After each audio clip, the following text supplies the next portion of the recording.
been waiting 2 years for this, and championship weekend is finally here. Hello, everyone, and welcome to this Lacrosse Now National Semifinal pregame show. I am Tom Eschen, taking you up to the top of the hour for opening draw control of semifinal number 1 between North Carolina and Boston College. Let's set the table with what you can expect over the next hour. We'll take a deep dive into each team's strengths and weaknesses and how these matchups will play out. Syracuse goalie Asa Goldstock talks us through all of the adversity with those injuries this year. Emma Trenchard, the best defender in the country, against the most explosive player in Charlotte North. We've got the film and the interview with Trenchard about what North does so well. And Kelly's Keys. Kelly Berger will tell us what UNC and BC need to do to win today. And with us for the duration, none other than 3-time gold medalist with Team USA and James Madison alum Kelly Berger. We made it, Kelly. We're here. I am excited. How about you? I am so excited. I'm most excited because we don't just have one game to watch, but we have 2 really good matchups. Yeah, and like I said, we were talking about this before the broadcast started, looking more deeper and deeper into these. I mean, we couldn't have had 2 better matchups between 2 teams. It all began with 29 teams back on May 14th. North Carolina, Syracuse, and Northwestern all getting byes on their way to the Final Four. BC was the 4 seed, so they had 1 extra game. The Tar Heels going through JMU and Stony Brook. BC, the 3rd straight team they've already played. Boston College, double-digit wins over Fairfield, Temple, Notre Dame. On the other side of the bracket, Northwestern, the 2 seed, dominating Denver and Duke. Syracuse with wins over Loyola and Florida. Kelly, quick look here. Who do you think had the toughest road? I mean, who had the most difficulty getting here, do you think? You know, it's funny you say that because initially you want to say, okay, maybe it's BC, maybe it's Syracuse, and then you're like, okay, but maybe it's Northwestern. Really, honestly, it was anyone's game. Any game that you watched, you saw a lot of different matchups and ones that, you know, some took more than others, but even though the score might have been lopsided, they were all battles. So I don't really know if I can choose one, but I would say BC Northwestern would be my top 2 of like the hardest road. They all made it here, and it's chalk, but of course it's a pretty great weekend of chalk at that. Like you said, along the way we had some great matchups and some good games. These teams were tested, and each of it feels like their own way as that tournament went on. So here are the final 4 teams: North Carolina, Boston College, Syracuse, Northwestern, happening today here in what should be an awesome doubleheader. So North Carolina, Boston College coming up here at noon, about an hour from right now. It's the second meeting between these two. The Tar Heels 20-0, Boston College 16-3. UNC won the regular season matchup 21-9 on March 6th. So Kelly, looking over these 2 teams and looking at this matchup today, what sticks out? First, the score and the score of the last game and the last matchup they had. But I will say a big but, you cannot look at that. These 2 teams have gone through a season and they look, act, do a lot of different things at this point in the season, as they should, because they've gone through a season together. They've been able to play a lot more together. I just think the biggest thing is watch their all players on the field. There are key players, but they're just awesome. Yeah, I mean, they've got some standout for sure. Players that make big highlights and big moments. And you look here at North Carolina, they dominated the beginning of the year, but it felt like teams started to catch up maybe a little bit, especially the second time through, which I think makes this matchup even more intriguing here, right? Yeah, and you know, what I would say, too, is watch the athletes on the field. All of these players, all 7 on the Carolina and all of the BC players are ready for big games, and they're so athletic. In terms of Boston College, I mean, this is, what, their 4th straight Final Four. But don't forget, there is sort of an elephant in the room here. They've gone to 3 straight championships and lost each one of them. That's got to be on the back of a lot of people's minds here, right? In the back of a lot of people's minds, and I guarantee it's on the back of the coaches' minds and all of those players. Whether you were on those teams or not, you've learned about that history, and you're hungry now. As a BC Eagle, you are hungry, and you are ready to just, you know, get after it again. You get another opportunity.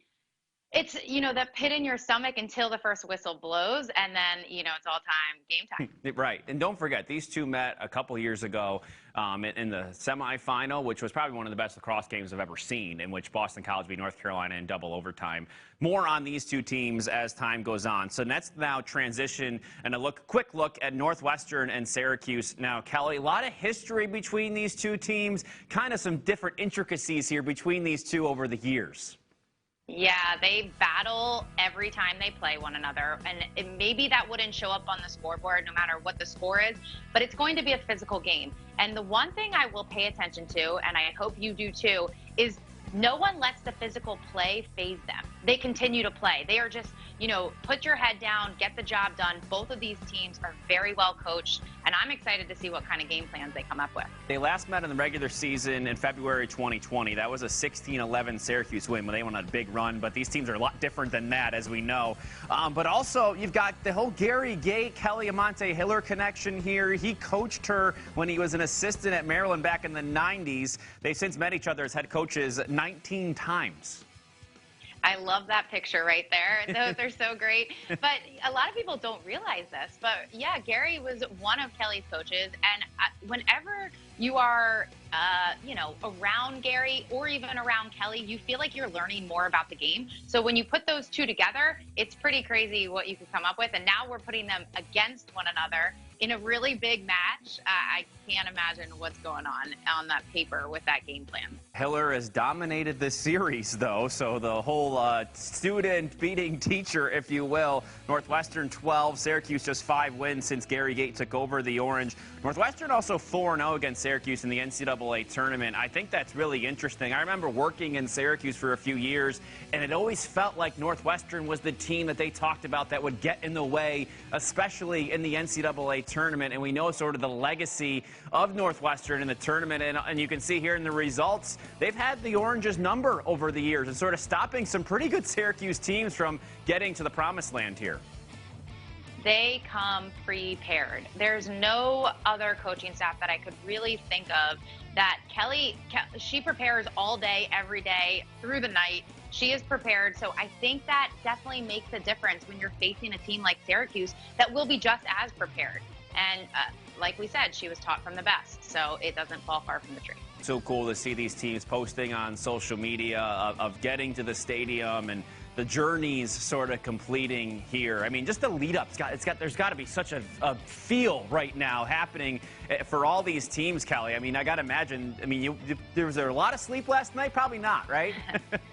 It's funny. I live in Baltimore, and I saw a couple parents walking around with Northwestern polos on this morning. I saw a couple Syracuse polos. It's in the air here in Maryland, so I'm excited, and I can't imagine what the players are feeling like. That's really cool. Yeah, so more on all these teams as the time goes on. But like you said, Kelly, you alluded to the athletes on the field. Talent all over the field in this Final Four. 4 of the 5 Tewaaraton finalists are here. UNC goalie Taylor Moreno, UNC attacker Jamie Ortega, BC's Charlotte North, Northwestern's Izzy Skane. For you, Kelly, is there a front runner here? Is there someone that can come in and steal it? What's your vibe here for the Tewaaraton here the next couple days? They all jump out on paper for me. I mean, they are all so much fun to watch, and they are all very, very good athletes, lacrosse players, teammates, all of the above. The biggest one that jumps out to me is Charlotte North. There's just not a player that plays like her right now, and not a player that I've seen play like her. Yeah, she has stood off, really jumped off the page all season long against really good competition, and she'll be going up against Emma Trenchard later today. I mean, Charlotte at this year, first team All-ACC, top 10 in the nation in shooting percentage. That's something we'll get into a little bit more. How well she shoots the ball, despite the fact she shoots a lot. That really stuck out to me looking at the stats and just how efficient she is as well. She is the focal point of that offense, right? Yeah, I mean, you got to shoot to score, right, Tom? So if she can put that in the back of the net every single time she shoots, the more goals she has. And she figures out a way to get that ball out of her stick and in the back of the net almost every time she has it. And it's just really fun to watch, along with her passion. Of course, Sam Apuzzo for BC won it in 2018. She was a finalist with MC Arsenault in 2019. And also Sam Apuzzo on that staff. As for Jamie Ortega in North Carolina, I mean, to me, it could have been her or Katie Hogue. I mean, she was the ILCO National Player of the Year with Katie Hogue after 2020. I mean, she's been outstanding in obviously this UNC offense, and she's been doing it since her freshman year. She was the best freshman season in UNC history. Yeah, this is not unfamiliar territory for her to be the focused player. She's just so smooth, so controlled, and she just does everything well. She's not super flashy. She just sticks to the game plan and really just does her job and does it very, very well. There's not much more to say about it. More on Moreno and Izzy Skane as this day goes on, of course, and we'll get to those Tewaaraton finalists and get to these teams over the course of the next hour as we're approaching game time here at noon between the two more interesting, maybe one of the more interesting games all tournament long here coming up here in a little less than an hour. So here's what we have coming up here over the next few minutes. Asa Goldstock grew up taking shots from Kayla Trainer and her sister Alyssa. I asked Asa why she kept going back for more, why she kept on getting in the cage against those two, and she still is in there today.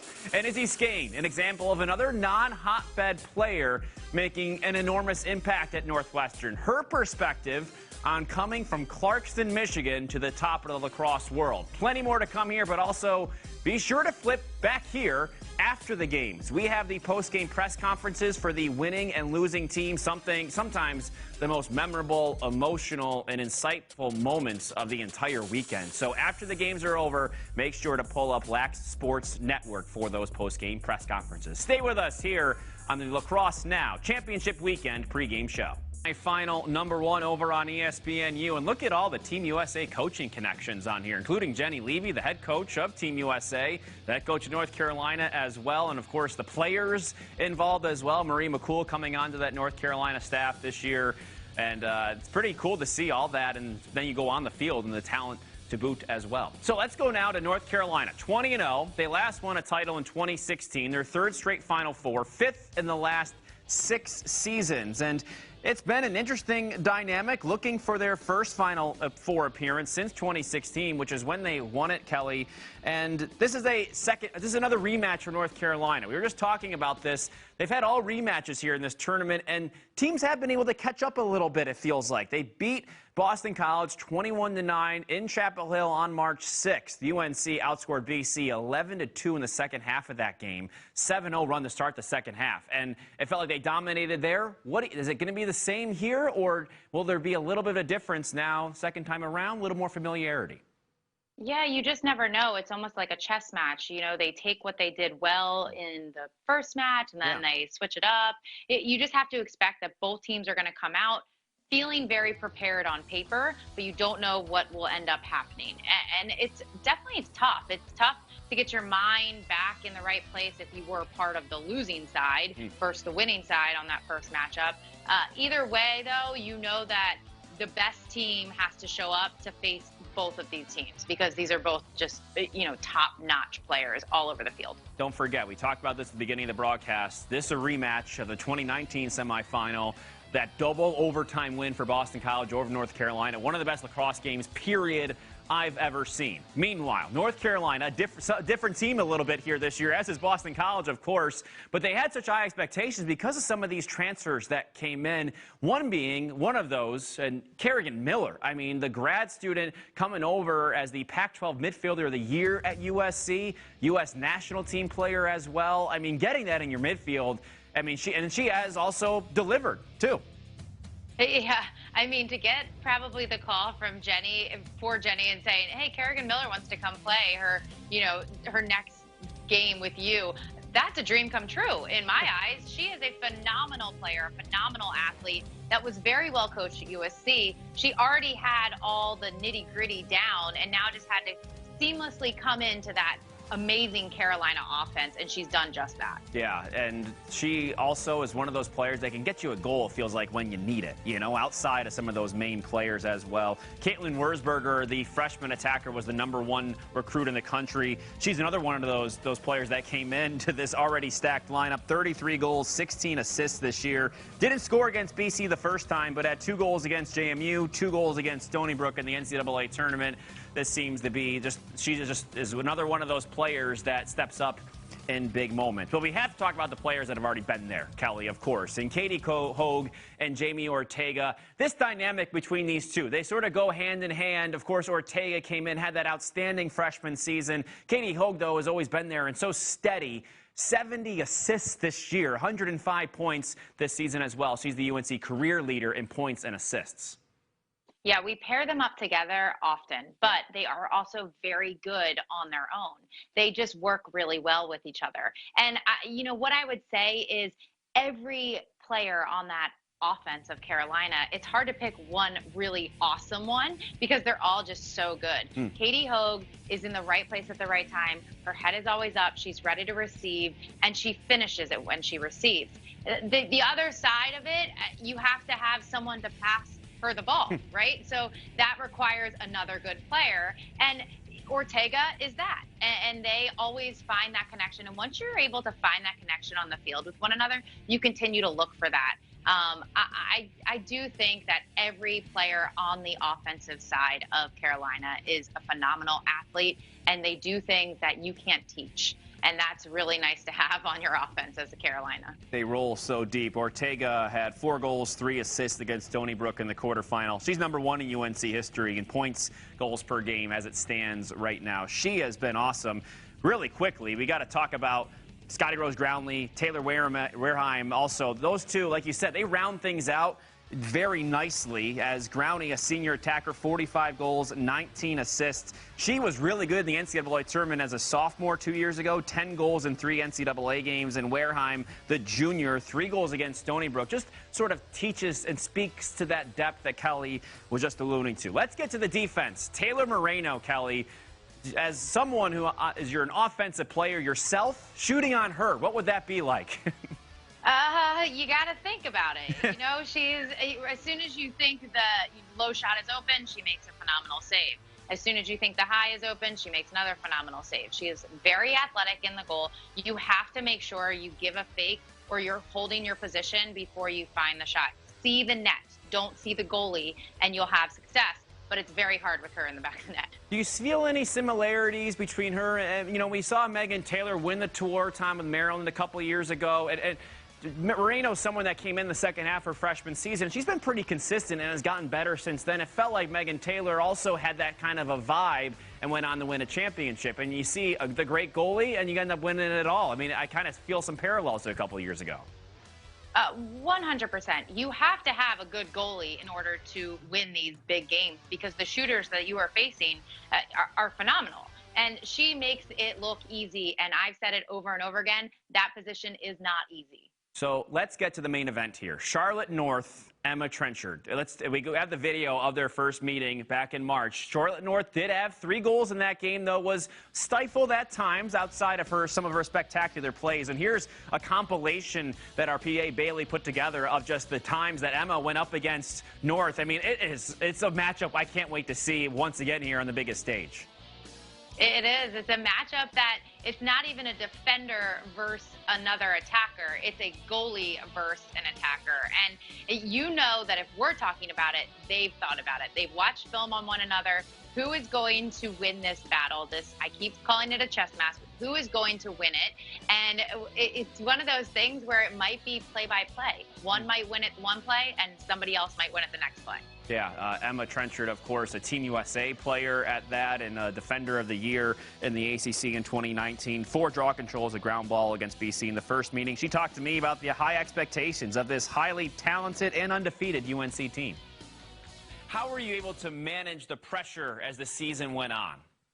Yeah, I think that the biggest thing was just kind of keeping to our own script and keeping to our own story, even though like the media is putting a lot of stuff out there, people want to talk about, the team that we've kind of put together in the off season and this and that. Like, I think just kind of tuning those voices out and listening to our own story and staying within our team and within our program. And I think that's kind of been the key, just turning to each other and relying on each other to kind of write our own narrative and kind of ignore the other narratives that are out there that are being put out there by the media. So yeah, so you've got Charlotte North again, and Boston College, of course, and the rest of the supporting cast around here is excellent as well, as you know. For your defense and yourself and Taylor Moreno behind you, what is the biggest sort of threat? What makes them so difficult, Charlotte North included? What makes her so tough to defend when you're looking at it from a scheme-wise aspect? Yeah, I think individually, Charlotte North is probably one of the most dynamic, explosive people I've ever played against. I mean, her first step is ridiculous. Like, she just can get her hands free so well. So obviously, I shut her down in one aspect. She's just going to pull some other maneuver to kind of get around me. So containing her is definitely going to be something that we're going to try and focus on. But at the same time, they do have 7 threats on the field, and so we can't just be worrying about her. And so I think we just got to know that everyone's going hard and everyone can go hard. You can't just take away one person and expect their offense to kind of stop, right? So I think that that's something that we're really focusing on, and just knowing that they're going to go really hard, 1v1, off ball, all that. And so just kind of having that same mentality that's brought us this far is going to be really important for Friday. Yeah, absolutely. We're excited for it. Before you go, we had to go off the radar here because I was looking up your bio. You were born in Sleepy Hollow, New York, grew up in Windsor, Connecticut. Is that right? Yes. Yep. So what's the pizza deal? Like, what are you going with? How do you choose? New York? Is it the New Haven style? Connecticut? What are you going with there? That's a great question. I still have some New York roots in me, so I definitely say that New York is where my heart is in terms of pizza. New Haven has, I would say, second best. I would say, it's not bad, but nothing beats New York, I'd say. Chapel Hill, any pizza? I don't even know what Chapel Hill has. They have some New York lookalikes. Not quite. It'll do for being down south, but definitely nothing like up north. Yeah. The Krispy Kreme is more of the North Carolina style. Exactly. Yeah. Emma, we appreciate your time. Congratulations on the great season so far, and of course, an outstanding career you've had. Looking forward to this weekend and seeing you guys in action. Thank you so much. Appreciate it. Thanks. That game just about to start, and get some pizza and get ready. Meanwhile, as we continue to wrap things up here, another tribute to the talent on the field this weekend. Just wanted to point this out. 11 of the 18 players on the Team USA U19 roster that won a gold medal in 2019 are playing for a shot at a national championship this weekend in the Final Four. 5 Northwestern athletes, 3 North Carolina, 2 BC, Megan Carding as well. She's not playing, but she's hurt, but still big part of that Syracuse program. That's really cool. I thought that was really neat, seeing all that talent, because I remember watching that U19 championship and seeing a lot of these names, and here they are a couple of years later doing it on the big stage. All right. Final moments here before Game 1. Of course, stay tuned for after this game, the post-game press conferences. But before we go for Game 1, Kelly's keys. Take it away, Kelly. The keys to Game 1 between BC and North Carolina.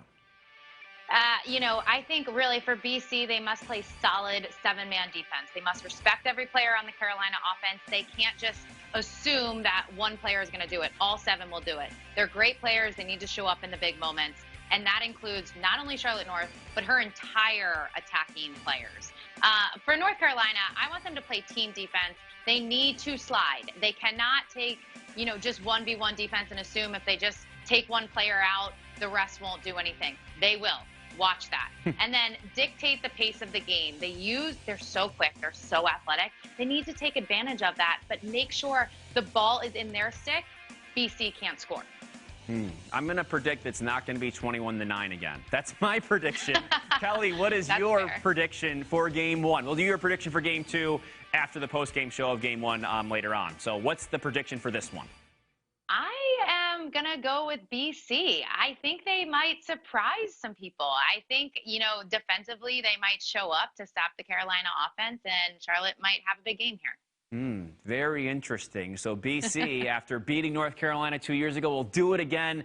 We can't wait to watch it, and we can't wait till after the game to react to all of it. We'll react as the athletes are reacting on both sides of the equation, so make sure to stay tuned for the post-game press conferences live right here on Lax Sports Network. Thanks for joining us here for this Lacrosse Now pregame special. For Kelly Berger and the rest of our team, I am Tom Eschen. Stay with us. We're going to be here all day long, and enjoy the games, everybody.